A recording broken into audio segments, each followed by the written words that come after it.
Hi friends, welcome back to study for you. మరి మన YouTube ఛానల్లో టెట్ క్విక్ రివిజన్ని మనం మొదలుపెట్టాము. అందులో భాగంగా మనం టెట్ క్విక్ రివిజన్ అంటే ఇంకేంటంటే లెసన్ ఈ యొక్క టైంలో మనం చెప్పడం కరెక్ట్ కాదు. అందుకే మనం ఏం చేసామంటే అందులో భాగంగా మనము ఈ యొక్క టెట్ క్విక్ రివిజన్నే ప్రీవియస్ క్వశ్చన్స్ కింద కన్వర్ట్ చేసాం. అంటే ప్రీవియస్ ఇయర్లో ఎటువంటి క్వశ్చన్లు అడుగుతారు. ఇప్పటి వరకు చాలామంది మాక్ టెస్ట్లు ఓపెన్ అవుతూనే ఉన్నాయి కాబట్టి మాక్ టెస్టుల ద్వారా చాలామంది ఈ యొక్క ప్రీవియస్ ఇయర్ క్వశ్చన్స్లో ఎలా ఇస్తారనేసి అని ఇవ్వడం జరుగుతుంది. మీరు అందరూ కూడా గమనించినట్టయితే మాక్ టెస్ట్లు అనేవి మనకు ప్రీవియస్ ఇయర్స్ క్వశ్చన్స్.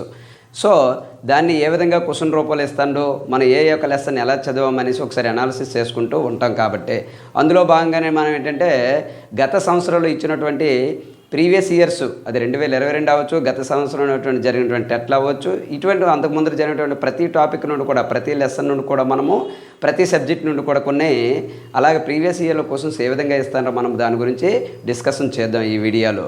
సో అందులో భాగంగా మనము సైకాలజీని చూద్దాము.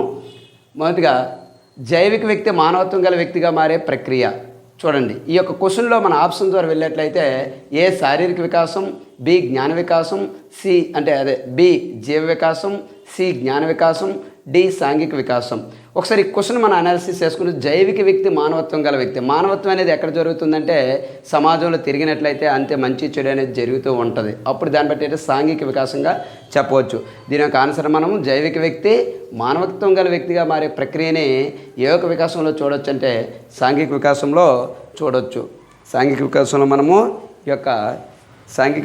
మనము చూడవచ్చు. రెండవది పర్సోనా అనేది ఏ భాషా పదం అంటే పర్సోనా అనేది ఏ భాషా పదం మనం చూసినట్లయితే A Greek, B Latin, C French, D Germany.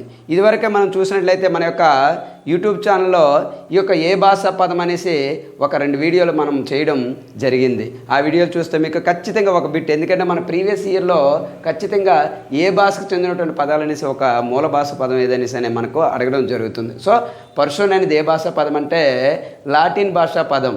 A Greek, B Latin, C French, D Germany. అంటే లాటిన్ భాషకు చెందినటువంటి భాషా పదంగా మనం చెప్పవచ్చు పర్సోనా అనేది. నెక్స్ట్ శిశువులింగాన్ని నిర్ధారించే క్రోమోజోమ్ జత. శిశువులింగం అంటే ఏంటి?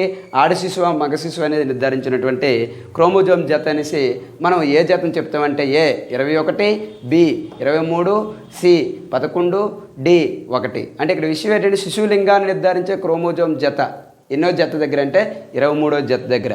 అంటే ఆన్సరు 23. అంటే 23 జత అంటే అర్థం ఏంటంటే 46. అంటే 23వ జత దగ్గర. ఒక రంగంలో రాణించిన వాడు మరో రంగంలో రాణించిన ఏ రక్షక తంత్రం?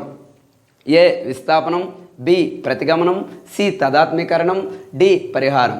మనం చెప్పుకుంటూ ఉన్నాం ఒక రంగంలో రాణించిన వాడు మరో రంగంలో రాణించడం. అంటే ఒకటి విషయం తను చేయలేనప్పుడు మరో విషయాన్ని తను ముందుకేంటంటే దాని యొక్క ప్రతిభని కనబరుచుకుంటూ ఉంటారు. దీన్ని బట్టి ఏమర్థమవుతుంది?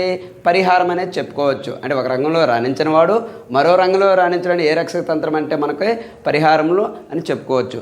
అంటే ఈ విషయం మీరు అబ్జర్వ్ చేసినట్లయితే రక్షక తంత్రులు ఇటువంటి ఏ విధానంలో అయినా సరే మనము అది టెట్ డిఎస్సీలు అవ్వచ్చు. ముఖ్యంగా ఇప్పుడు మనం టెట్ గురించి మాట్లాడుకుంటాం కాబట్టి పరిహారం అంటే ఇటువంటి బిట్లు ఖచ్చితంగా ఒక రక్షక తంత్రం గురించి మనకి ఇవ్వడం జరుగుతుంది. Next national committee for mental health ఏర్పాటు చేసిన సంవత్సరం. చూడండి question, national committee for mental health ఏర్పాటు చేసిన సంవత్సరం A 1809, B 1919, C 1909, D 1819. National committee for mental health ఏర్పాటు చేసిన సంవత్సరం ఏంటంటే 1909వ సంవత్సరం. ఇటువంటివి ఏంటంటే ఇయర్స్ కొన్ని ఐడెంటిఫికేషన్ చేయాలి. ఇయర్స్లో కూడా మనకు క్వశ్చన్ రూపంలో రావడం జరుగుతుంది. నెక్స్ట్ మానవ శాస్త్ర పరిశోధనశాలను అంటే ఆంథ్రోపాలజీ అంటే రీసెర్చ్ ఆఫ్ ఆంథ్రోపాలజీ అని అంటాం దీన్ని. మానవ శాస్త్ర పరిశోధనశాలను స్థాపించిన వారు ఎవరైనా అడుగుతారు.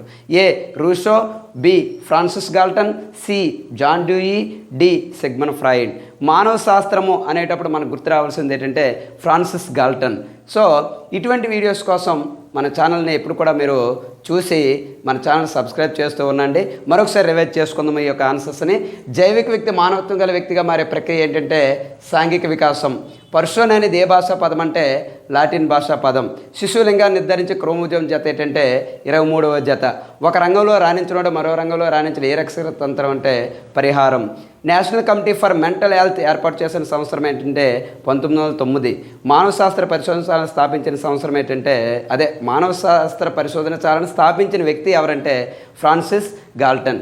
సో మరి ఎందుకంటే ప్రీవియస్గా మనం ఇచ్చినటువంటి ఇటువంటి క్వశ్చన్స్ చాలా విషయాల గురించి మనకు ఛానల్లో డిస్కషన్ చేసుకుందాం. ఇటువంటి వీడియోస్ కోసం మన ఛానల్ని సబ్స్క్రైబ్ చేయండి, కామెంట్ చేయండి, అలాగే మీ ఫ్రెండ్స్కి షేర్ చేయండి. Thanks for watching.